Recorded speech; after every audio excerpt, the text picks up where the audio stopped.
Hello दोस्तों, welcome to toppers Galaxy. जैसा कि आप सब जानते हैं, हम आपके लिए ईएमआरएस के एक्सपेक्टेड मॉडल पेपर क्वेश्चंस लेके आते हैं फ्रेंड्स, जिसमें टोटल 80 क्वेश्चंस रहते हैं। और ये सारे ही क्वेश्चंस आपके सिलेबस बेस्ड होते हैं, जिसमें लिटरेचर, ग्रामर, एनईपी और राइटिंग सेक्शन से क्वेश्चंस होते हैं, जो आपके upcoming exam EMRS, TGT, PGT के लिए बहुत ज़्यादा यूजफुल है। जो लोग भी सीरियस एस्पिरेंट है, इस वीडियो को लास्ट तक देखते रहिए और आप इस वीडियो से अपना सेल्फ इवोल्यूएशन भी कर सकते हैं, ताकि आपको ये पता चल पाए कि जैसे सिलेबस है, सिलेबस के बेस्ड पे जो भी क्वेश्चंस आते हैं, उन क्वेश्चंस में से आपके कितने मार्क्स आ रहे हैं फ्रेंड्स। ठीक है, आपके जितने मार्क्स भी आ रहे हो आप कमेंट बॉक्स में बताना, उस हिसाब से हम आपकी प्रिपरेशन और ज़्यादा अधिक तरीके से कराएंगे। ठीक है, so let's start the session. Question number 1 क्या कह रहा है? Question number 1, who wrote the play? कौन सा play? Waiting for Godot, known for it's existential themes. बताइए दोस्तों, ये जो आपका प्ले है वेटिंग फॉर गोडोट, ये किसने लिखा है? किसने लिखा है? ये लिखा है आपके सैमुअल बेकेट ने। किसने लिखा है? सैमुअल बेकेट ने। चलिए हम सैमुअल बेकेट के बारे में कुछ और चीज़ें जान लेते हैं, कुछ और इंपॉर्टेंट चीज़ें जान लेते हैं। देखिए, ये जो सैमुअल बेकेट है, ये हमेशा ही फ्रेंच में लिखते थे। किस में लिखते थे? फ्रेंच में। और साथ ही ये इंग्लिश में भी अपनी जो भी नोवेल है, स्टोरीज है, उसको ट्रांसलेट किया करते थे। तो ये फ्रेंच और इंग्लिश दोनों ही चीज़ों में ये लिखा करते थे। ठीक है, इसके अलावा इनके कुछ और ज़्यादा इम्पॉर्टेंट राइटिंग्स हैं, जिसमें से आपने हैप्पी डेज एक इम्पॉर्टेंट एस्पेक्ट है। क्या? हैप्पी डेज भी कई गवर्नमेंट कॉम्पिटिटिव एग्जाम्स में पूछा जाता है। ठीक है, इसके साथ ही एक और है जिसको हम बोलते हैं हाउ इट इज। ये भी पूछा जाता है कि ये दोनों किसके प्लेस हैं, बताओ। हैप्पी डेज और हाउ इट इज, ये दोनों किसके प्लेस हैं? तो ये दोनों सैमुअल बेकेट के प्लेस हैं फ्रेंड्स। ठीक है, ये सैमुअल बेकेट बहुत ज़्यादा प्रख्यात राइटर है दोस्तों। इनको आपको पता है, इनको नोबेल प्राइज भी मिला हुआ है। क्या मिला हुआ है? नोबेल प्राइज भी मिला हुआ है इंग्लिश लिटरेचर में। ठीक है, तो इनके और भी कई सारी चीज़ें हैं, पर मैं आपको वही चीज़ें बता रही हूँ जो कि अधिकतर गवर्नमेंट कॉम्पिटिटिव एग्जाम्स में पूछा जाता है और जो बहुत ज़्यादा आपके लिए हेल्पफुल है। ठीक है, नेक्स्ट हम बात करेंगे जीन पॉल सार्ट्रे की। देखिए दोस्तों, इनका भी अपने आप में, इनका भी योगदान अपने आप में लिटरेचर में बहुत ज़्यादा रहा है। ठीक है, आप देखोगे इनके भी एक फेमस नोवेल रहा है जिसको आप बोलते हो बीइंग एंड आपका हो जाएगा नथिंगनेस। Being and nothingness. देखो, बीइंग एंड जो नथिंगनेस हो गया, ये जीन पार्लर सेटायर का एक आपका सार्ट्रे का, ये आपका बहुत ज़्यादा इंपॉर्टेंट जो है ये एक राइटिंग हुआ, ये भी आपके एग्जाम में पूछा जाता है दोस्तों। ठीक है, एक इनका नौजिया भी है फ्रेंड्स। क्या है? नौजिया भी एक इनकी राइटिंग है। ठीक है, जो कि इन्होंने 1938 में लिखी थी। किसमें लिखी थी? 1938 में लिखी थी। तो ये भी एक इंपॉर्टेंट चीज़ है जो कि एग्जाम में पूछा जा सकता है जीन पॉल सार्ट्रे के बारे में। फिर हम देखते हैं अल्बर्ट कैमस को। अल्बर्ट कैमस कौन है फ्रेंड्स? हाँ, इनके भी बहुत सारे राइटिंग फेमस, जैसे कि एक है रेमंड। क्या है? रेमंड। तो रेमंड को भी लेके बहुत जाने जाते हैं, कई बार एग्जाम में क्वेश्चन आता है कि रेमंड किसने लिखा है? किसने लिखा है रेमंड? तो ये लिखा है आपके अल्बर्ट कैमस ने। ठीक है, और देखिए फ्रेंड्स कौन है? Franz Kafka. फ्रेंच काफ्का भी बहुत ज़्यादा इंपॉर्टेंट राइटर है इंग्लिश लिटरेचर की हम बात करें तो। इनकी भी एक राइटिंग बहुत ज़्यादा एग्जाम में पूछी जाती है फ्रेंड्स, जिसको हम बोलते हैं मेटामॉर्फिज्म। मेटामॉर्फिज्म इनकी एक राइटिंग है। क्या है? मेटामॉर्फिज्म। तो मेटामॉर्फिज्म फ्रेंड्स। ठीक है, तो यहाँ पे देखिए, यहाँ पे आप देखिए कि मेटामॉर्फिज्म, पता है ये कई बार आपके गवर्नमेंट कॉम्पिटिटिव एग्जाम्स में पूछा जाता है कि मेटामॉर्फिज्म किसने लिखा है। कई बार पूछा जाता है, आप देखोगे अदर गवर्नमेंट कॉम्पिटिटिव एग्जाम्स में। ठीक है, इनका एक और फेमस राइटिंग है फ्रेंड्स, द ट्रायल। क्या नाम है? The trial. ये भी कई बार पूछा जाता है कि द ट्रायल किसने लिखा है? तो लिखा है ये फ्रेंड्स काफ्का ने। ठीक है, नेक्स्ट क्वेश्चन देखते हैं। नेक्स्ट क्वेश्चन क्या कह रहा है? Which of the Shakespeare's play features the character Shylock in a Jewish moneylender? देखिए फ्रेंड्स, ये जो शेक्सपियर का प्ले है ना, शेक्सपियर के बहुत सारे प्लेस बहुत फेमस है, इसमें से शेक्सपियर बहुत ज़्यादा इंपॉर्टेंट रोल प्ले करता है टीजीटी पीजी में, स्पेशली टीजीटी के एग्जाम में आप देखोगे शेक्सपियर बहुत ज़्यादा इंपॉर्टेंट रोल प्ले करता है। हर एक टीजीटी का एस्पिरेंट शेक्सपियर को तो पढ़ता ही पढ़ता है। इंग्लिश लिटरेचर अगर आप पढ़ रहे हो शेक्सपियर को ना पढ़े तो क्या पढ़ा इंग्लिश लिटरेचर, ठीक है। तो शेक्सपियर है यहाँ पे। तो ये क्वेश्चन पूछा गया शेक्सपियर से कि शेक्सपियर का जो प्ले है उसमें शाइलॉक जो है, जो कि एक मनी लेंडर रहता है, वो किस में आता है फ्रेंड्स? वो आता है द मर्चेंट ऑफ वेनिस में। किसमें आता है? द मर्चेंट ऑफ वेनिस में फ्रेंड्स, ठीक है। क्योंकि देखो हेमलेट, ओथेलो और ये मैकबेथ, ये तीनों ही चीज़ें इनके जो मेजर राइटिंग्स है उसमें से आता है, ठीक है। इसमें कहीं भी शाइलॉक का जिक्र नहीं होता। शाइलॉक जो होता है एक मर्चेंट वेनिस है ना, मर्चेंट ऑफ वेनिस, जो कि वेनिस सिटी की बात की गई है, मर्चेंट रहता है, ठीक है। ये शाइलॉक जो कि एक मनी लेंडर रहता है जिससे पैसे लेते हैं, है ना। ये पूरी स्टोरी है मर्चेंट ऑफ वेनिस की, ठीक है। आप मर्चेंट ऑफ वेनिस की स्टोरी देख लीजिएगा, जिन्होंने नहीं पढ़ा उसको पढ़िएगा क्योंकि एग्जाम में इससे क्वेश्चन पूछा ही जाता है, ठीक है। और साथ ही जो शेक्सपियर के ये तीनों हेमलेट, ओथेलो और मैकबेथ, ये भी अपने आप में इंपॉर्टेंट चीज़ें हैं। गवर्नमेंट कोई भी इंग्लिश लिटरेचर का हो एग्जाम और उसमें हेमलेट, मैकबेथ, ओथेलो से क्वेश्चंस ना आए, ऐसा पॉसिबल नहीं होता, ठीक है। आपको कहीं ना कहीं ऑप्शंस में आप कई बार ऑप्शंस निग्लेक्ट करके भी आप क्वेश्चन को इजीली सॉल्व कर सकते हैं, ठीक है। यहाँ पे देखो जिसको नहीं पता होगा उनको पता, अगर इन तीनों को पढ़ा होगा आपको पता होगा इन तीनों में तो कहीं भी शाइलॉक का जिक्र होता ही नहीं है, तो आपको बचा क्या? मैकबेथ ऑफ वेनिस, ठीक है, ठीक है। तो मैकबेथ, इस जो पर्टिकुलर वीडियो है इसमें आपका इस क्वेश्चन का जो आंसर है मर्चेंट ऑफ वेनिस, ये आपका बिल्कुल करेक्ट आंसर हो जाएगा फ्रेंड्स, ठीक है। नेक्स्ट क्वेश्चन देखते हैं क्या कह रहा है नेक्स्ट क्वेश्चन। इन जॉर्ज ऑरवेल्स जो आपका एनिमल फर्म है, विच कैरेक्टर रिप्रेजेंट जोसेफ स्टेलिन? देखिए फ्रेंड्स, एनिमल फॉर्म्स है, ये बहुत ज़्यादा इंपॉर्टेंट क्वेश्चन है और ये हमारे बेसिक लाइफ में भी बहुत इंपॉर्टेंट रोल प्ले करता है, ठीक है। तो इसका जो आंसर होगा वो होगा नेपोलियन। देखिए एनिमल फॉर्म जो है जॉर्ज ऑरवेल का, इसमें बताते हैं किस तरीके से एनिमल्स विद्रोह कर देते हैं हमारे इंसानों के लिए, कि किस तरीके से बोलते हैं कि नहीं इंसान हमें गुलाम बना के रखते हैं तो हम गुलाम नहीं रहेंगे, हम भी इंडिपेंडेंट रहेंगे। तो ये जो इनका इंसान रहते हैं तो इंसान के खिलाफ ये विद्रोह कर देते हैं और अपने आप को इंडिपेंडेंट घोषित कर देते हैं, ठीक है। इसमें से नेपोलियन होता है, तो नेपोलियन होता है ये एक पिग होता है, ठीक है। तो इसका जो आंसर है कि विच character represent the Joseph Stalin, तो कौन है ये है नेपोलियन, ठीक है। नेक्स्ट देखते हैं नेक्स्ट क्वेश्चन क्या कह रहा है। Who is the author of the novel 100 Years of Solitude, known for its magical realism? कौन है फ्रेंड्स, कौन है ऑथर 100 Years of Solitude की? कौन है? तो वो है गैब्रियल गार्सिया। कौन है? गैब्रियल गार्सिया है 100 Years of Solitude के राइटर, ठीक है। नेक्स्ट क्वेश्चन देखते हैं क्या कह रहा है। The Catcher in the Rye is known for its protagonist Holden Caulfield, who wrote this novel? किसने लिखा है ये नॉवल? किसने लिखा है फ्रेंड्स? ये लिखा है आपके जेडी स्लिंगर ने। किसने लिखा है? जेडी स्लिंगर ने लिखा है। क्या? The catch in the rhyme, ठीक है। ये जो पर्टिकुलर है ये जो नॉवल है ये किसने लिखा है? ये लिखा है आपके जेडी स्लिंगर ने, ठीक है। नेक्स्ट क्वेश्चन देखते हैं क्या कह रहा है। In William Golding's Lord of the Flies what does the character Piggy represent? जो विलियम गॉडलिंग की ये एक राइटिंग है लॉर्ड ऑफ द फ्लाइंग, तो इसमें जो है what does the character Piggy represent, जो कैरेक्टर है पिगी वो क्या रिप्रेजेंट करती है? क्या रिप्रेजेंट करती है? ये करती है सिविलाइजेशन एंड रीजन को फ्रेंड्स, ये रिप्रेजेंट करती है हमारे सिविलाइजेशन एंड रीजन को, ठीक है। नेक्स्ट क्वेश्चन देखते हैं। नेक्स्ट क्वेश्चन में क्या बात हो रही है। The T.S.. इलियट्स पोएम, कौन सी पोएम टी.एस. इलियट की? The Love Song of J. Alfred Prufrock, What does the yellow fog symbolize? इसमें येलो फॉग किसको सिंबलाइज करता है? बेसिकली जो येलो कलर, देखो ये जो येलो कलर है ये किसको सिंबलाइज करता है? बताओ किसको सिंबलाइज करता है? ये सिंबलाइज करता है फियर को। किसको सिंबलाइज करता है? फियर को।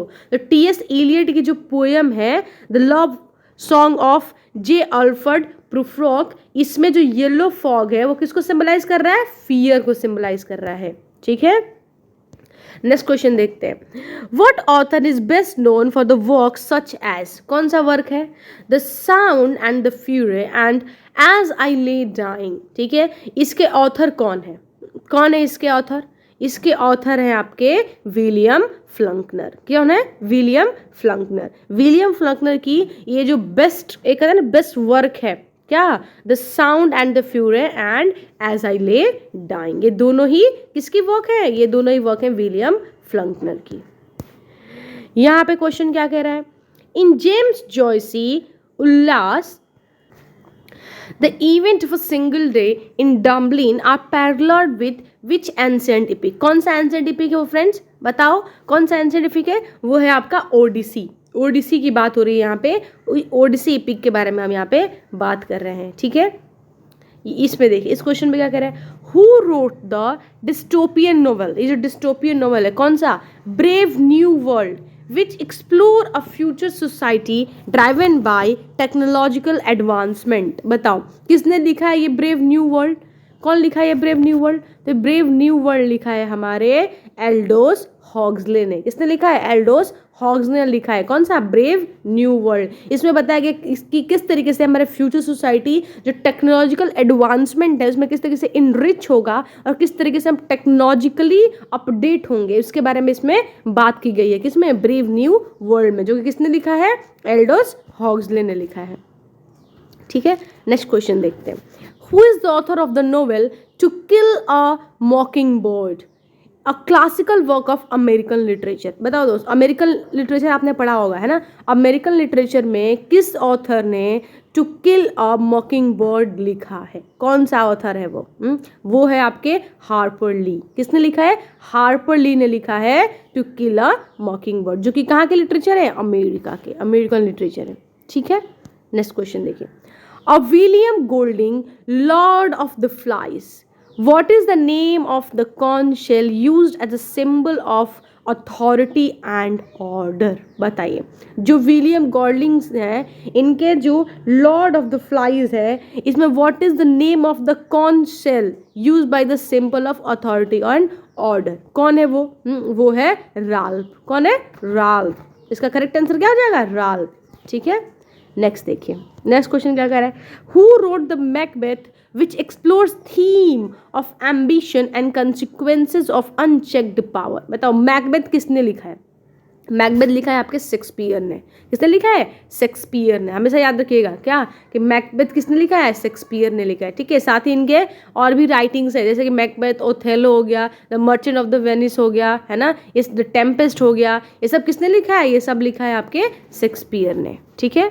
नेक्स्ट देखते हैं, नेक्स्ट क्या बात हो रही है, What novel by George Orwell features the concept of Big Brother and a dystopian surveillance state?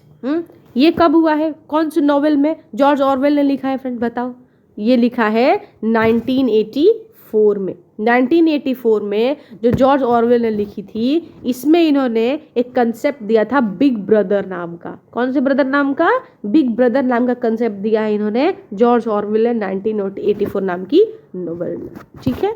Next देखते हैं, The Old Man and the Sea is a novella written by which renowned American author. बताओ, The Old Man and the Sea, ये भी बहुत ही अच्छी writing है हमारी। किसकी राइटिंग है ये बताओ, किसकी है, ये है अर्नेस्ट हेमिंगवे की। अर्नेस्ट हेमिंगवे ने The Old Man and the Sea लिखा हुआ है, जो कि ये एक बूढ़े इंसान और एक लड़के की पूरी पूरी कहानी है, बहुत ही अच्छी कहानी है, ठीक है। The Old Man and the Sea किसने लिखी है, ये अर्नेस्ट हेमिंगवे ने लिखी है। नेक्स्ट देखिए, नेक्स्ट क्वेश्चन में क्या बात हो रही है, who is the author of epic fantasy series, कौन सी, A Song of Ice and Fire which inspired by the TV series Game of Thrones. बताओ कौन से ऑथर की जो इपिक जो ये फैंटेसी सीरीज है अ Song of Ice and the fire, जो कि इंस्पायर्ड हुई है गेम ऑफ थ्रोन से, कौन है वो, कौन है वो, है आपके जॉर्ज आर आर मार्टिन। कौन है, George R R Martin will be the correct answer, ठीक है। नेक्स्ट क्वेश्चन देखते हैं, in Franz Kafka's the Metamorphosis the protagonist wakes up on day to find himself transformed into a, किसमें transformed हो जाता है वो बताओ, किसमें होता है वो, एक जाइंट काक्रोच में हो जाता है। किसमें, एक जाइंट काक्रोच में हो जाता है। इसमें बताया गया है, इसमें मेटामॉर्फिज्म है फ्रेंड्स, इसमें बताया गया किस तरीके से जो राइटर है वो कहते हैं कि एक सुबह वो कॉकरोच बन जाते हैं, है ना, और कॉकरोच बन जाने से एक जाइंट काक्रोच में कन्वर्ट हो जाते हैं और घर में फिर उनको कोई वैल्यू नहीं देता, क्योंकि वैल्यू आपके घर में, ये एक मॉडर्न लिटरेचर की बात करिए, मॉडर्न लिटरेचर के बारे में बताया है किस तरीके से मॉडर्न वर्ल्ड में उनके लोग क्यों पूछते हैं आपको, ताकि आपके काम की वजह से, है ना, आप क्या काम करते हो, आप क्या दे पाते हो लोगों को, इसलिए आपको लोग पूछते हैं। और जिस दिन जब राइटर एक जायंट कॉकरोच बन जाता है तो उनके घर वाले भी उनसे बहुत परेशान होने लगते हैं। वो सोचते हैं कि किस तरीके से कि ये क्यों कॉकरोच बन गया, अभी हमारे सर दर्द हो गया, वो लोगों से बचते रहते हैं, इधर उधर घूमते रहते हैं। तो ये भी एक बहुत ज़्यादा इंपॉर्टेंट एस्पेक्ट बताते हैं राइटर, किस तरीके से आपकी जो काम है वही आपको आपकी सोसाइटी में आपको एक इज्जत दिलाता है। ठीक है, इसके बारे में बात करते हैं और ये कैसे वो अपने आप को किस में कन्वर्ट कर लेते हैं, एक जायंट कॉकरोच के रूप में कन्वर्ट कर लेते हैं। नेक्स्ट क्वेश्चन देखते हैं। What classic novel by John Austen tells the story of Elizabeth Bennet for Mr. Darcy? बताओ कब हुआ था ये है प्राइड एंड प्रीजुडाइस में।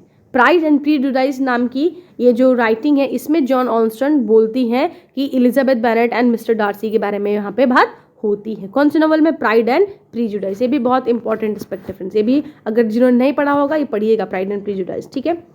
The road not taken is a famous poem by, ये क्लास 10th की पोएम है फ्रेंड्स, सबको पता है, क्लास 10th में लगी हुई है अभी भी। एनसीईआरटी किताब उठा के देखिए, उसमें ये पोएम है। किसने लिखी है, वो लिखी है रॉबर्ट फ्रॉस्ट ने। जो लोग भी अभी पढ़ा रहे होंगे या फिर जिन्होंने भी 10th की किताब एक बार भी पढ़ी होगी उन्हें पता होगा कि रॉबर्ट फ्रॉस्ट ने ये पोएम लिखी हुई है। 10th क्लास के सिलेबस में अभी भी ये पोएम अवेलेबल है।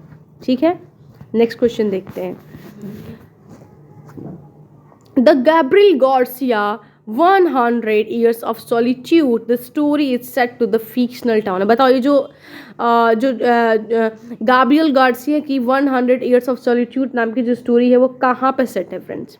Set in the fictional town of, कहाँ पे सेट है ये सेट है आपके माकोंडो में। किसमें? माकोंडो में सेट है 100 Years of Solitude। कई बार पूछा जाता है कि जो नोवेल है वो कहाँ पे सेट है। देखो यहाँ पे भी क्वेश्चन आ गया, गैब्रियल गार्सिया की 100 Years of the Solitude है वो कहाँ पे ये स्टोरी सेट है, वो स्टोरी सेट है आपके किसमें? माकोंडो में।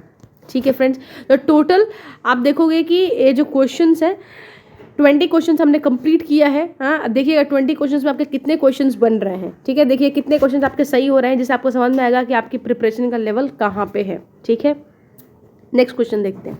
इन which Shakespearean plays does the character Hamlet deliver the famous solitude that begins with to be or not to be? किसने बोला है बताओ?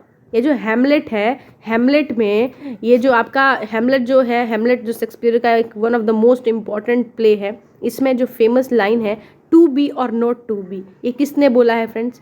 ये बोला है खुद आपके हैमलेट ने ही बोला है। To be or not to B खुद हैमलेट ने ही बोला है। ठीक है, नेक्स्ट क्वेश्चन देखते हैं।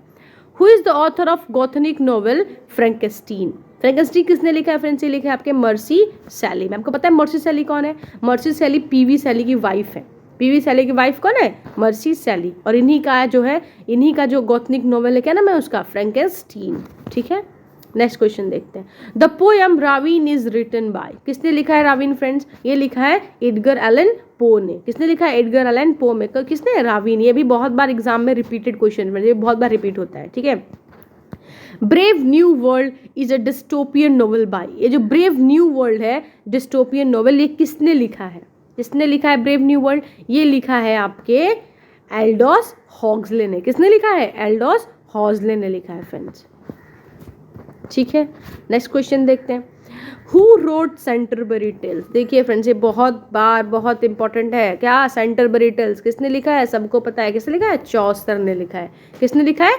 चौसर ने लिखा है। ठीक है, नेक्स्ट क्वेश्चन देखते हैं। नेक्स्ट क्वेश्चन किसके बारे में बात हो रही है? Who is the author of the novel? ये जो नॉवेल है कौन सी? Moby Dick, which tells the story of captain Ahab's obsession with a white whale. ये कौन से नॉवेल में है? इस नॉवेल का ऑथर कौन है? ये जो नॉवेल है मोबी डिक, इस नॉवेल के ऑथर कौन है फ्रेंड्स? कौन है इस नॉवेल के ऑथर? इसके ऑथर हैं हर्बन मेलविल। कौन है? हर्बन मेलविले, ये जो है इसके ऑथर हैं। किसके? ये जो नॉवेल है मोबी डिक के। ठीक है, कभी भी आपके एग्जाम में क्वेश्चन आए क्या कि मोबी डिक के जो नॉवेल है उसका ऑथर कौन है? हर्बन मेलविल इसके ऑथर है फ्रेंड्स। ठीक है, नेक्स्ट क्वेश्चन देखिए। नेक्स्ट क्वेश्चन क्या कह रहा है, what Shakespearean play feature the characteristics Rosalind Orlando Jaques in the forest of Arden. देखिए ये बहुत ही इंपॉर्टेंट राइटिंग है शेक्सपियर की, कौन सी, As you like It. As you Like में ही रोजालिंड ऑरलैंडो जैक्स और फॉरेस्ट ऑफ आर्डन का सीन आता है, ठीक है। तो इसका करेक्ट आंसर क्या हो जाएगा, as you like it. Next question देखिए, ये क्वेश्चन क्या कह रहा है फ्रेंड्स, ये क्वेश्चन क्या कह रहा है, इस क्वेश्चन में बात हो रही है the Great Gatsby is set during the 1920s a period also known as. इस पीरियड को आप क्या बोलोगे फ्रेंड्स, क्या बोलोगे, इसको बोलोगे आप जाज एज। कौन सा पीरियड है ये, जाज एज का पीरियड है 1920 का, जब ग्रेट गाट्सबाय जो सेट हो रहा था ड्यूरिंग 1920, इस पीरियड को आप क्या बोलोगे, द जाज एज बोलोगे, ठीक है। नेक्स्ट क्वेश्चन देखते हैं क्या हो रही है इसमें, क्या हो रही है इस क्वेश्चन में बात। विच author is best known for the creation of the detective Sherlock Holmes. आपके चार ऑप्शंस यहाँ पे हैं, चारों ऑप्शंस क्या हैं, Agatha Christie, Edgar Allan Poe, Arthur Conan Doyle and डसाइल हैमलेट फ्रेंड्स। तो इसमें से आपके चारों में से करेक्ट आंसर क्या है, इसमें चारों में से आपका करेक्ट आंसर क्या है, तो आपका करेक्ट आंसर है यहाँ से आर्थर कोनन डॉयली, ठीक है। यही है, इन्होंने ही, यही ऑथर है किसके, क्रिएशन ऑफ द डिटेक्टिव जो शेरलॉक होल्म्स है इसके, ठीक है फ्रेंड्स। नेक्स्ट क्वेश्चन देखिए, नेक्स्ट क्वेश्चन में क्या बात हो रही है, in the Catcher in the rhyme, the protagonist Holden Caulfield often used the phrase phony to describe people to seize as insincere. Which author wrote this novel? बताओ friends, ये जो नोवेल है वो किसने लिखा है, किसने लिखा है ये नॉवल, ये लिखा है आपके जेडी स्लिंगर ने। किसने लिखा है, जेडी स्लिंगर ने। कौन सा, the Catcher in the rhyme. तो कभी भी the Catcher in the rhyme आपका दिखे तो किसने लिखा है, ये लिखा है जेडी स्लिंगर ने, ठीक है।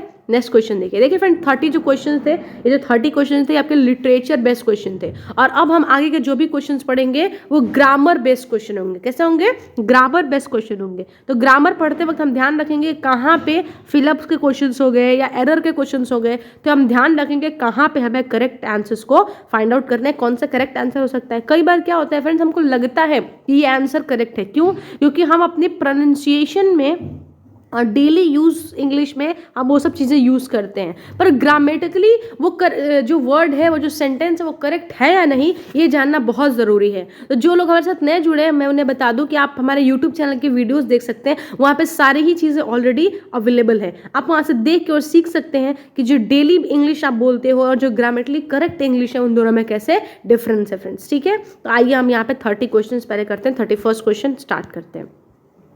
इसमें क्या कह रहा है, इस क्वेश्चन में क्या कह रहा है, I never miss a football match, I dash fond of it since my childhood. क्या कह रहा है, सिंस माई चाइल्डहुड, मतलब बहुत पहले की बात हो रही है ना, बहुत पहले से बात हो रही है। यहाँ पे क्या हो जाएगा, आई हैव बीन। यहाँ पे देखो आई एम क्यों नहीं होगा, आई एम क्यों नहीं होगा, क्योंकि ये काम बहुत पहले से करता हुआ आ रहा है, वो बहुत मतलब पास्ट के बारे में बात हो रही है ना। तो देखो पास्ट के बारे में बात हो रही है तो विल भी तो कभी भी नहीं आएगा, ठीक है। बचा क्या आपका एम, तो एम भी नहीं आएगा, क्यों, क्योंकि प्रेजेंट की बात नहीं हो रही है, पास्ट की बात हो रही है, ठीक है। और यहाँ पे अब क्या आएगा, बचा क्या, हैज़ और हैव।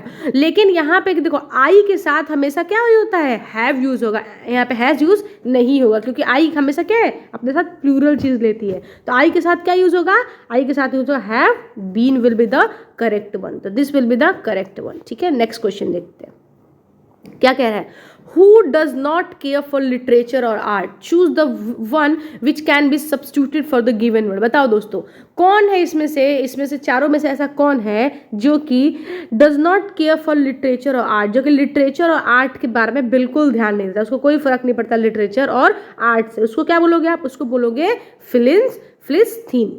क्या बोलोगे आप उसे, क्या बोलोगे उसे, बोलोगे आप फिलिस्तीन। फिलिस्तीन कौन होता है, फिलिस्तीन वो होता है जिसको लिटरेचर और आर्ट से बिल्कुल कोई भी मतलब नहीं है, उसको कोई फर्क नहीं पड़ता लिटरेचर और आर्ट से, उसको क्या बोलोगे आप, फिलिस्तीन बोलोगे, ठीक है। नेक्स्ट देखिए, list of the issue to be discuss at a meeting, choose one word can be substituted for the given word. देखिए फ्रेंड्स, आप ऐसे लिस्ट बनाओ इश्यूज का जो डिस्कस हुआ है मीटिंग में, आप इन चारों में से उसको क्या बोलोगे, उसको क्या बोलोगे, टाइम टेबल बोलोगे क्या, नहीं, प्लान बोलोगे क्या, नहीं, शेड्यूल बोलोगे क्या, नहीं, क्या बोलोगे, एजेंडा बोलोगे, क्या बोलोगे, एजेंडा बोलोगे, ठीक है। नेक्स्ट क्वेश्चन देखते हैं क्या कह रहा है, make something less server, choose the one which can be substituted for the given word और सेंटेंस को क्या बोलोगे फ्रेंड्स, बताओ क्या बोलोगे, उसको बोलोगे आप पैलिएशन। क्या बोलोगे, पैलिएशन बोलोगे। किसको, मेक समथिंग लेस सीवियर, उसको क्या बोलोगे, पैलिएशन। नेक्स्ट क्वेश्चन देखते हैं, मिस एप्रोप्रिएशन ऑफ मनी, बताओ choose the one which can be substituted for the given words, बताओ मिस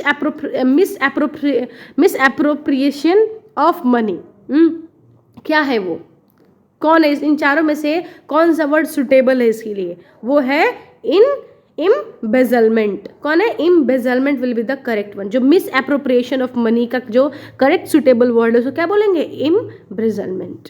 ठीक है, नेक्स्ट क्वेश्चन देखते हैं, ready to believe anything, choose the one which can be substituted for the given, बताओ कौन है वो, रेडी टू बिलीव एनीथिंग, जो बिल्कुल कुछ भी बिलीव करने के लिए रेडी हो, हर चीज वो इजिली बिलीव कर लेता है, उसको क्या बोलेंगे, क्रेडुलस। क्या बोलेंगे, क्रेडुलस बोलेंगे। जो रेडी टू बिलीव एनीथिंग, हर चीज इजिली बिलीव कर लेता, आप कुछ भी बोलो उसको, बोल दो भाई तेरा रिजल्ट आ गया, बोल दो भाई वापस से ये बार इसका फॉर्म स्टार्ट हो गया, कुछ भी आप बोलोगे तो क्या हो जाएगा, वो हो जाएगा क्रेडुलस, क्योंकि हर चीज को मानने के लिए तैयार हो जाएगा। ठीक है, ये जो वर्ड है differ, choose the which one best express the meaning of the word, बताओ डिफर का इन चारों में से कौन सा करेक्ट मीनिंग है, या जो कि बेस्ट एक्सप्रेस कर रहा है मीनिंग किसका, डिफर का, कौन सा वर्ड है वो खुद डिफर ही है फ्रेंड्स, DIFFER। ठीक है, ये इसका क्या है, बेस्ट मीनिंग है इसका, कौन सा वर्ड का, डिफर का। नेक्स्ट क्वेश्चन देखते हैं, नेक्स्ट क्वेश्चन क्या बात कर रहा है, they are talking dash a confidential matter so that do not interrupt, they are talking dash a confidential matter so do not interrupt, बताओ they are talking, ठीक है, क्या बात हो रही है, they are talking over a confidential matter, किसमें, over a confidential matter, हमेशा इस सब चीजें किस पे होती है, over होती हैं, तो they are talking over a confidential matter so do not interrupt, तो इसका करेक्ट आंसर क्या हो जाएगा, over आपका क्या हो जाएगा, करेक्ट आंसर हो जाएगा।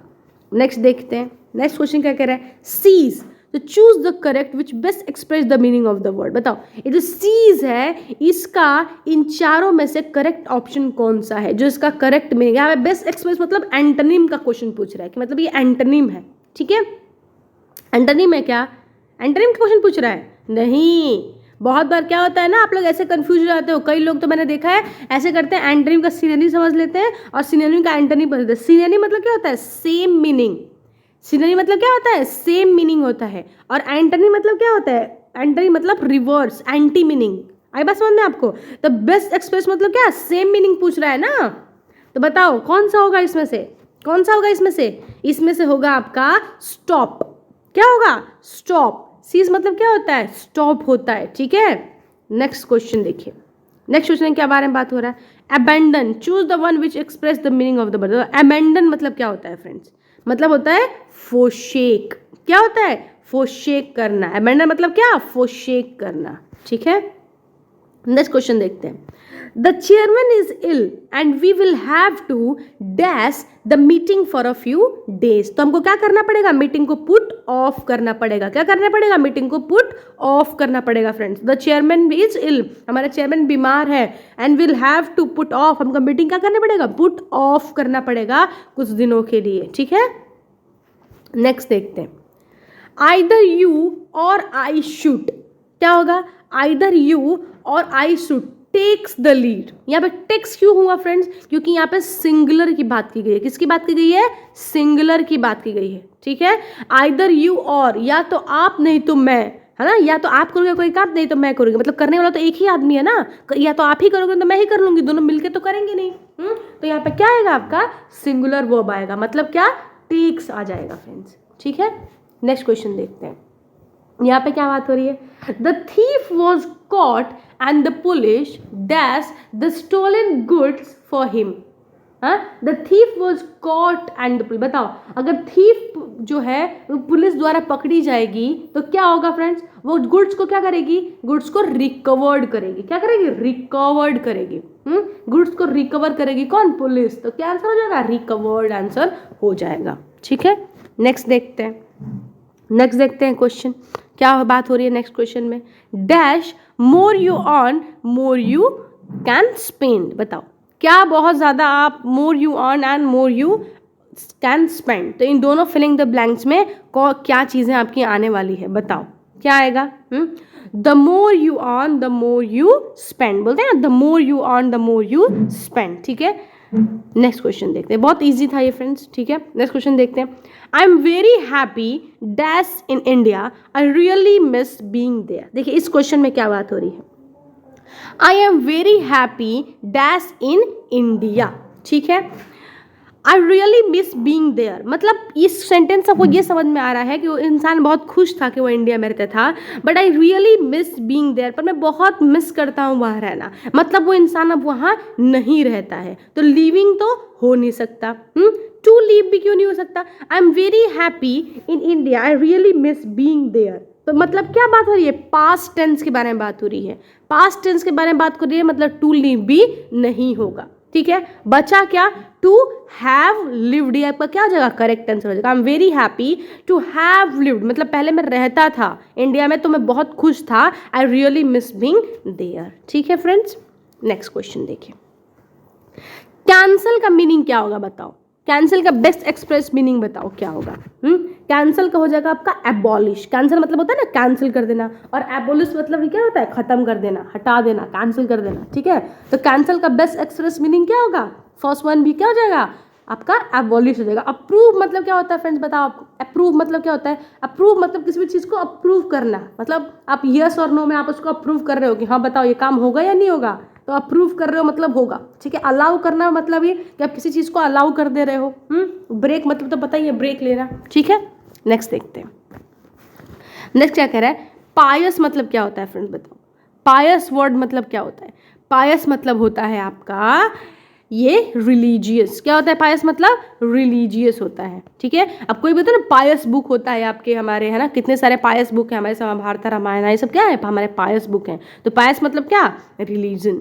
ठीक है, नेक्स्ट देखिए, the army dash going through it's training, बताओ द आर्मी, तो द आर्मी देखो ये मैंने आपको पार्ट्स ऑफ स्पीच में कवर कराया हुआ है, और आप देखोगे ग्रामर के जो रूल्स हैं है ना, रूल्स ग्रामर के रूल्स में भी हमने कवर कराया गया है। क्या कवर कराया है बताओ, देखो उसमें से डायरेक्ट क्वेश्चन आ गया क्या, कि जो आर्मी है वो अपने आप में एक इंडिविजुअल है फ्रेंड्स, पूरी आर्मी ये मिला के किसी एक चीज़ को, पूरी आर्मी, आप बोलोगे क्या आर्मी के 10 लोगों के बारे में बात नहीं हो रही है, पूरी की पूरी आर्मी के बारे में बात हो रही है। तो जब पूरी पूरी आर्मी के बारे में बात हो रहा है मतलब ये सिंगल एंटिटी को शो कर रहा है, तो सिंगल एंटिटी में वर तो आएगा नहीं, आर तो आएगा नहीं, हैव तो आएगा नहीं, बचा क्या, इज। करेक्ट आंसर क्या हो जाएगा, इज हो जाएगा। ठीक है, नेक्स्ट देखते हैं, despite looking for her dash I could not find her, क्या कह रहा है, despite looking for her dash I could not find her, इसमें करेक्ट आंसर क्या हो जाएगा, despite looking for her everywhere I could not find her, मैंने उसको हर जगह देख लिया पर मैंने उसको कहीं भी नहीं पाया। ठीक है, नेक्स्ट देखिए, नेक्स्ट क्वेश्चन क्या कह रहा है, he does not know how to use dash smartphone, क्या आएगा फ्रेंड्स बताओ, he does not know how to use, क्या आएगा, dash smartphone, a smartphone, he does not know how to use a smartphone, तो correct answer will be A. Next देखिए, next question क्या कह रहा है, which type of letter is typically used to apply for a job और internship, बताओ friends, अगर आपको जॉब चाहिए, जॉब के लिए अप्लाई करना है, देखिए ये क्वेश्चन आपको लग रहा होगा कैसा क्वेश्चन, देखिए आपको पता है राइटिंग सेक्शन में भी ईएमआरएस एग्जाम कवर करता है, ईएमआरएस और एनवीएस राइटिंग सेक्शन से भी कवर करते हैं, तो लेटर भी आपका इंपॉर्टेंट पार्ट है, लेटर में आपके ऐसे क्वेश्चन बन सकते हैं। ठीक है, तो इस क्वेश्चन में क्या बात की गई है कि which type of letter is typically use to apply for a job और इंटर्नशिप, अगर आपको जॉब के लिए या इंटर्नशिप के लिए अप्लाई करना है कहीं पे, तो आप कैसा लेटर लिखोगे, कैसा लेटर लिखोगे, आप फॉर्मल लेटर लिखोगे क्या, ठीक है, इनफॉर्मल लिखोगे, इनफॉर्मल किसके लिए लिखा जाता है बताओ, इनफॉर्मल लिखा जाता है आपके फैमिली मेंबर्स के लिए, किसके लिए, फैमिली मेंबर्स के लिए, तो आपको फैमिली मेंबर्स से आप जॉब या इंटर्नशिप मांगोगे क्या, नहीं, तो इनफॉर्मल तो बिल्कुल भी नहीं होगा। बिजनेस लेटर कब क्या लिखा जाता है फ्रेंड्स, आपको बिजनेस से किसी को डील करना हो या फिर आप किसी ऑफर किसी को बता रहे हो, यहाँ पे आप ऑफर बता रहे हो क्या, नहीं, आप क्या कर रहे हो, आप जॉब मांग रहे हो ना, तो ऑफर यहाँ पे बिजनेस लेटर की तो बात ही नहीं है, बिजनेस लेटर की बात ही नहीं है। बाकी बचा क्या, पर्सनल लेटर भी होगा क्या, नहीं, पर्सनल लेटर किसको लिखते हो, अपने फ्रेंड्स को लिखते हो, जो भी आपके फ्रेंड्स होंगे आप उनको पर्सनल लेटर लिखोगे, तो ये भी कैंसिल हो जाएगा। बचा क्या, फॉर्मल लेटर, बचा क्या, फॉर्मल लेटर। मतलब आप जॉब के लिए अप्लाई करना चाहते हो तो आपको कौन सा लेटर लिखना पड़ेगा, फॉर्मल लेटर लिखना पड़ेगा, ठीक है। नेक्स्ट क्वेश्चन देखते हैं, what is the primary purpose of a complaint letter. बताओ कंप्लेंट लेटर का जो प्राइमरी पर्पज होता है वो क्या होता है, क्या होता है फ्रेंड्स, बताओ। To request information, to express gratitude, to voice dissatisfaction और रेज एन इशू, या शेयर पर्सनल न्यूज। क्या होता है बताओ, वो होता है to voice dissatisfaction of raise an issue. तो जब भी आप कोई कंप्लेन करता है उसका मेन मकसद क्या होता है, अपने वॉइस को रेज करना, जो भी उसको डिससेटिस्फेक्शन हो रही है, जो भी उसको प्रॉब्लम हो रहा है, जो भी इश्यूज हैं उस इशू को रेज करना और अपने वॉइस को डिससेटिस्फेक्शन देना, इसीलिए कोई भी कंप्लेंट लेटर लिखता है फ्रेंड्स। नेक्स्ट देखिए, in a formal letter what should you place date. In a formal letter where should you place the date. बताओ फॉर्मल लेटर में आप ये जो डेट है वो किधर प्लेस करोगे, बताओ। फॉर्मल लेटर कैसे लिखा जाता है, लेटर का फॉर्मेट चेंज होगा, आपको पता है। हाँ, यहाँ पे हम एड्रेस लिखते हैं, यहाँ पे हम क्या लिखते हैं, एड्रेस लिखने के बाद डेट लिखते हैं। हाँ, उसके बाद हम सब्जेक्ट लिखते हैं कि क्यों आप ये लेटर लिखना चाह रहे हो। यहाँ पे सैल्यूटेशन देखते हैं, यहाँ पे बॉडी होती है आपके लेटर की, और अगेन यहाँ पे कंक्लूजन होता है कि मतलब योर सिंसियरली, या फिर जो भी चीज़ें होती हैं यहाँ पे भी आप फाइनल सैल्यूटेशन देते हो, ठीक है।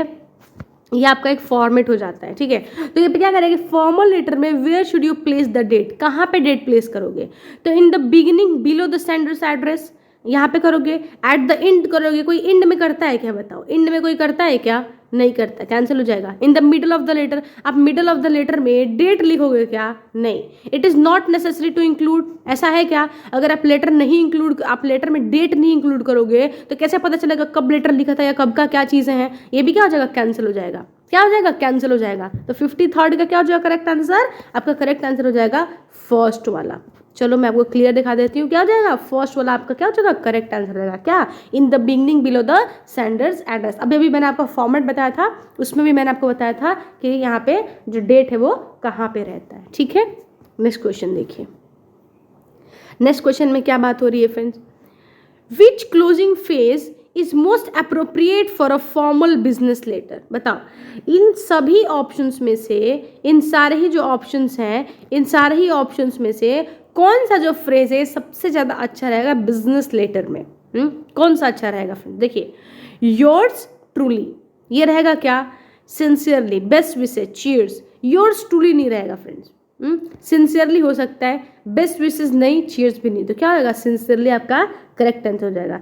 बेस्ट विशेज आप किसको लिखते हो, जब किसी को गिफ्ट देते हो या फिर ऐसे फ्रेंडली आपके रिलेशन हो, ठीक है। योर्स ट्रूली आप इनफॉर्मल लेटर में यूज करते हो, और चीयर्स तो कहीं भी यूज नहीं करते हो। तो बच्चा क्या आपका, चीयर्स ऐसे ही जनरल जब हम बातचीत करते हैं तो आप यूज कर सकते हो। बाकी आपको अगर फॉर्मल लेटर में यूज करना है, बिजनेस लेटर में यूज करना है, तो सिंसियरली ही आपका यूज होगा, ठीक है। नेक्स्ट क्वेश्चन देखते हैं, यहाँ पे क्या बात की गई है, what is the purpose of the project line in a business letter. बताओ बिजनेस लेटर में पर्पज क्या है आपके प्रोजेक्ट का, पर्पज क्या है, purpose of the subject line in. आप जो भी लेटर लिखते हो उस लेटर में सब्जेक्ट लाइन का जो है वो क्या पर्पज होता है, to provide additional contact information, to mention personal detail, या टू इंडिकेट मेन टॉपिक और पर्पज ऑफ द लेटर, या ऑफर ग्रीटिंग। क्या होता है बताओ, तो प्रोवाइड एडिशनल कॉन्टैक्ट इन्फॉर्मेशन ये होता है क्या, नहीं। टू मेंशन पर्सनल डिटेल, नहीं। क्या होता है फिर, ये होगा टू इंडिकेट मेन टॉपिक और पर्पज ऑफ द लेटर, ये हो सकता है फ्रेंड्स। टू ऑफरिंग रेटिंग, नहीं। तो मतलब आपको इंडिकेट करना होता है आपका मेन पर्पज क्या है, क्यों करना। बिजनेस लेटर में जो होता है ना पर्पज, सब्जेक्ट लाइन में आप क्या लिखते हो, पर्पज लिख दो, ताकि अगर कोई पूरा का पूरा लेटर ना भी पढ़े तो आपका जो ये लाइन है, सब्जेक्ट लाइन है, वो पढ़ के उसको समझ में आ जाए कि आखिर सामने वाला लेटर क्यों लिखना चाहता है, उसका मोटिव क्या है लेटर लिखने के पीछे, ठीक है। नेक्स्ट क्वेश्चन देखते हैं, in a notice which section typically contains detail about the event date time and venue। बताओ किधर होता है, जब भी आप नोटिस राइटिंग लिखते हो तो नोटिस राइटिंग में कौन से सेक्शन में इवेंट डेट टाइम और वेन्यू होता है, कौन से सेक्शन में होता है, वो होता है आपके किसमें होता है, बताओ। हेडिंग में होता है, बॉडी में होता है, सिग्नेचर में होता है, बता दो। किसमें होता है, इसमें टाइटल में होता है क्या, नहीं। सिग्नेचर में होता है क्या, नहीं। हेडिंग में होता है क्या, नहीं। बॉडी में होता है ना, बॉडी में होता है। जब नोटिस लिखते हो तो हेडिंग में थोड़ी ना आप सब कुछ वेन्यू बताओगे, टाइटल बताओगे क्या, टाइटल तो बिल्कुल गलत है। सिग्नेचर बताओगे क्या, नहीं। किसमें बताओगे, बॉडी में बताओगे, किसमें, बॉडी में बताओगे, ठीक है। नेक्स्ट क्वेश्चन देखते हैं, नेक्स्ट क्वेश्चन में क्या बात हो रही है, What is the essential features of a notice that discusses it from others form of writing? बताओ कौन सा essential feature है notice का that distinguishes from other form of writing, जो दूसरे form of writing से different है? कौन सा है ऐसा फ्रेंड्स? कौन सा है? To include date and salutation, ये तो सभी में होता है. To return a personal tone, अच्छा. It include the complimentary close, या it is a brief to the point. देखो ये ब्रीफ और टू द पॉइंट होता है. जो आप नोटिस राइटिंग लिखते हो ना, नोटिस राइटिंग क्या होता है? ब्रीफ होता है और टू द पॉइंट होता है. ठीक है, नेक्स्ट देखते हैं. नेक्स्ट क्वेश्चन क्या कह रहे हैं? What the following is not a common component of a notice? बताओ नोटिस का कौन सा कॉमन कंपोनेंट नहीं है? क्या बताना है? नहीं है. क्या? डेट है? हाँ बिल्कुल है. वेन्यू भी है. ग्रीटिंग नहीं है. कॉन्टैक्ट इन्फॉर्मेशन है. तो नोटिस का इसमें से कौन सा कंपोनेंट नहीं था? तो ग्रीटिंग इसमें कंपोनेंट नहीं है. नेक्स्ट देखिए, what is the purpose of a notice? बताओ आप नोटिस क्यों लिखते हो? क्या पर्पज है नोटिस के पीछे? हाँ, क्या पर्पज है नोटिस के पीछे लिखने का? What is the purpose of a notice? It provide a detailed description of an event. क्या होता है? It provide a detailed description of an event to express personal opinion, या टू इन्फॉर्म और invite people to an event और share important information. ठीक है, next देखिए, to write a formal letter. तो बताओ कि पर्पज क्या है नोटिस का? पर्पज है टू इन्फॉर्म और invite people to an event और शेयर इंपॉर्टेंट इंफॉर्मेशन. तो C will be the correct answer.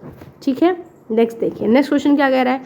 When writing a notice for an event what should be mention in the title? जब आप क्या करोगे? Writing करोगे क्या? Notice किसी भी इवेंट के लिए, तो आप टाइटल में क्या लिखोगे? बताओ. ठीक है, तो इसमें तो यहाँ पे क्या बात हो रही है? When writing a notice for an event what should be the mention in the title. बताओ जब आप नोटिस राइटिंग लिखोगे तो वहाँ पे आप इवेंट में, किसी भी इवेंट में what should be the mention in the title. आप टाइटल में क्या लिखोगे? बताओ क्या लिखोगे टाइटल में? सेंडर्स का नेम लिखोगे क्या? इवेंट डेट लिखोगे, या इवेंट्स का थीम और पर्पस लिखोगे, या फेमस कोट लिखोगे? क्या लिखोगे? आप थीम और पर्पस लिखोगे कि आप क्यों, या क्या थीम है और क्या पर्पस है उस पर्टिकुलर इवेंट का, वो लिखोगे आप. ठीक है, नेक्स्ट देखते हैं. नेक्स्ट क्या बात हो रही है? Which of the following is a characteristics of a formal report. क्या कह रहे हैं? Which of the following is a characteristics of a formal report. तो फॉर्मल रिपोर्ट का इसमें से कौन सा कैरेक्टरिस्टिक्स हो सकता है? कौन सा हो सकता है? बताओ. Use of formal pronoun like I and me, नहीं बिल्कुल नहीं. Informal letter and informal language और स्लैंग का यूज करोगे क्या? नहीं. सिटिंग सोर्सेज एंड रेफरेंस, हाँ ये हो सकता है. एक्सप्रेसिंग पर्सनल ओपिनियन, नहीं. तो करेक्ट आंसर क्या हो जाएगा आपका? Sitting sources and reference. ठीक है, नेक्स्ट देखते हैं. नेक्स्ट क्वेश्चन क्या कह रहे हैं? What is the primary purpose of research report. बताओ रिसर्च रिपोर्ट का प्राइमरी पर्पज क्या हो सकता है? आप क्यों करोगे रिसर्च रिपोर्ट? जो लोग बनाते हैं ना, प्राइमरी पर्पस क्या है उसका? क्यों आप रिसर्च करते हो? किस लिए? इंटरटेनमेंट के लिए करते हो क्या? टू इंटरटेन द रीडर, ताकि आपका रीडर इंटरटेन हो सके, इसलिए करते हो? नहीं. टू शेयर पर्सनल एक्सपीरियंसेस, नहीं. पर्सनल एक्सपीरियंस के थोड़ा ना कोई करता है research. To inform and present research findings, ये हो सकता है. To persuade the readers to the take action, नहीं. तो क्या हो जाएगा? To inform and present research and finding, ये आपका क्या हो जाएगा? बिल्कुल करेक्ट आंसर हो जाएगा. नेक्स्ट क्वेश्चन देखते हैं क्या कह रहा है.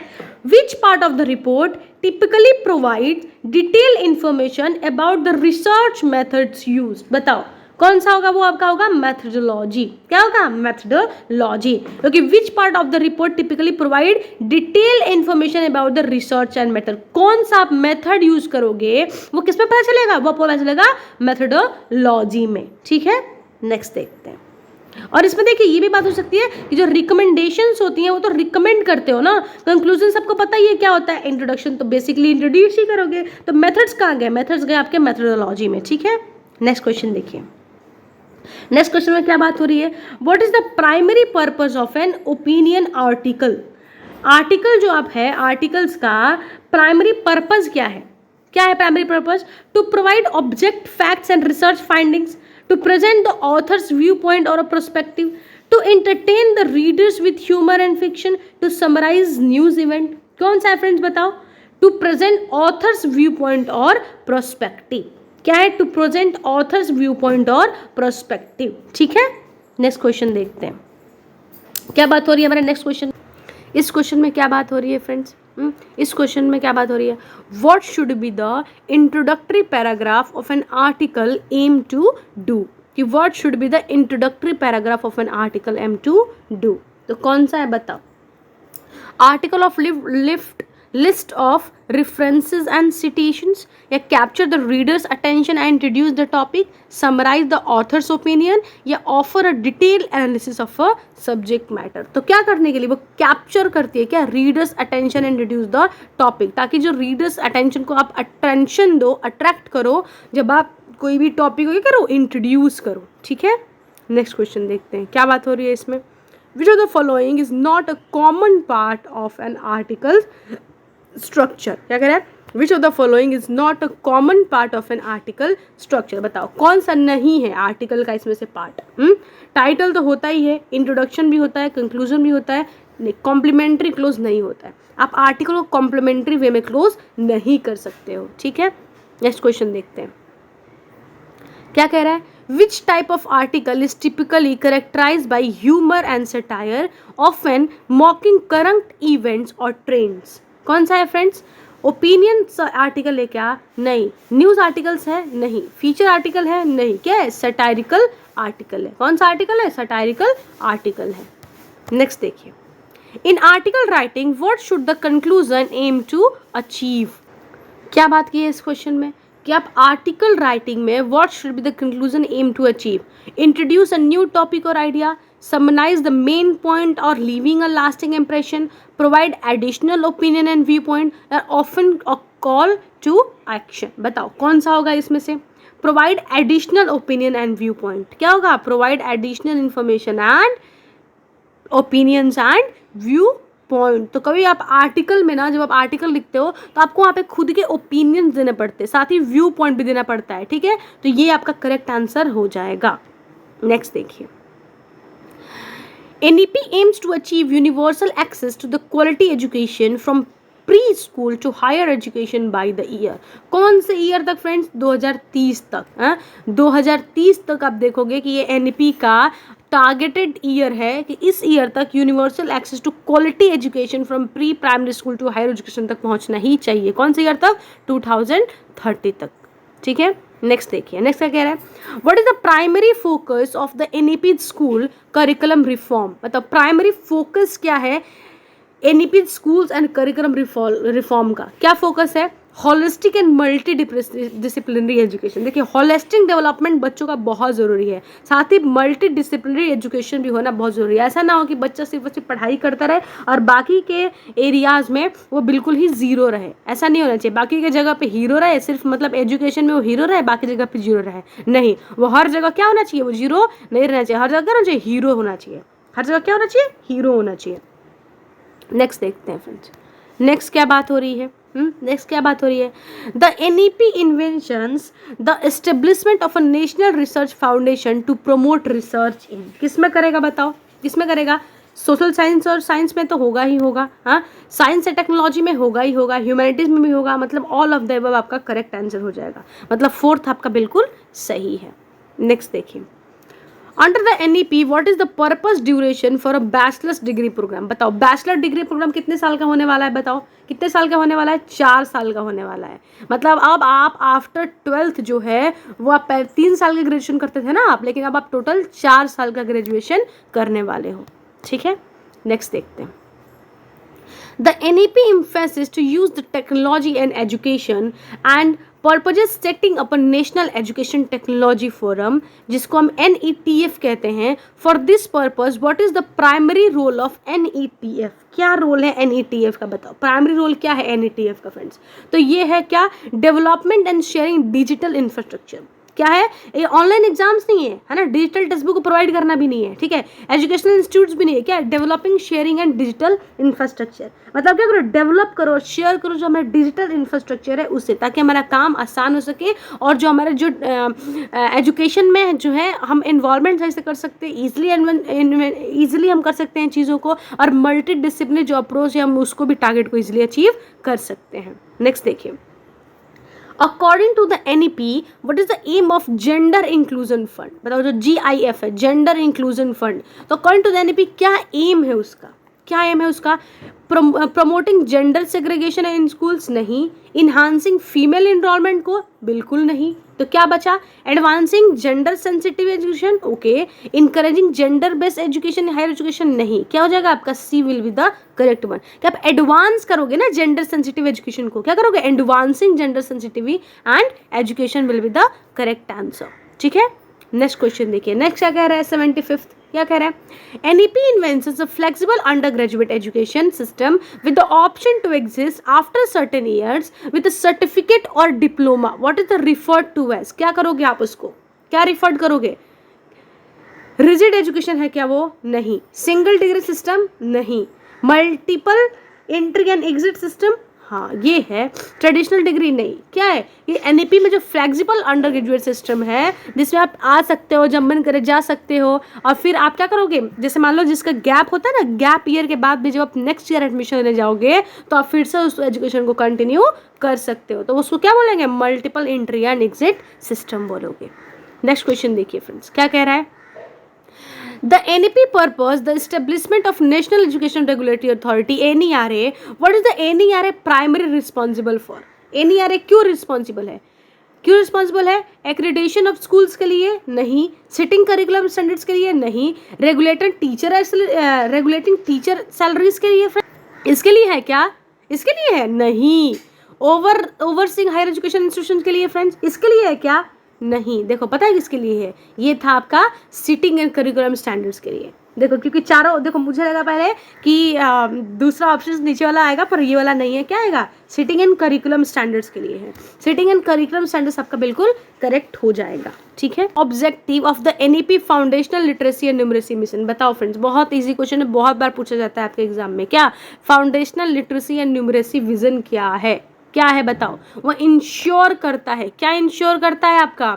क्या इंश्योर करता है? देखते हैं ऑप्शंस को, ऑप्शंस देखते हैं कि प्रोवोकिंग वोकेशनल एजुकेशन करता है क्या? वोकेशनल एजुकेशन के बारे में देन फाउंडेशनल लिटरेसी न्यूमरेसी बात नहीं करता। इनहांसिंग डिजिटल लिटरेसी के बारे में भी बात नहीं करता। Ensuring universal access to quality education नहीं बात करता है। वो बात करता है ensuring that every student achieve foundational literacy numeracy by the grade 3rd। ये किसके लिए होता है? प्राइमरी सेक्शन के लिए बहुत ज़्यादा यूजफुल होता है फ्रेंड्स। नेक्स्ट देखिए, the NEP encourages international of higher education. What does this mean? क्या मतलब है इसका फ्रेंड्स? क्या मतलब है इसका? इसका मतलब है encourage student to study abroad, ठीक है। Attracting foreign student to Indian institution, अच्छा ये भी ठीक है।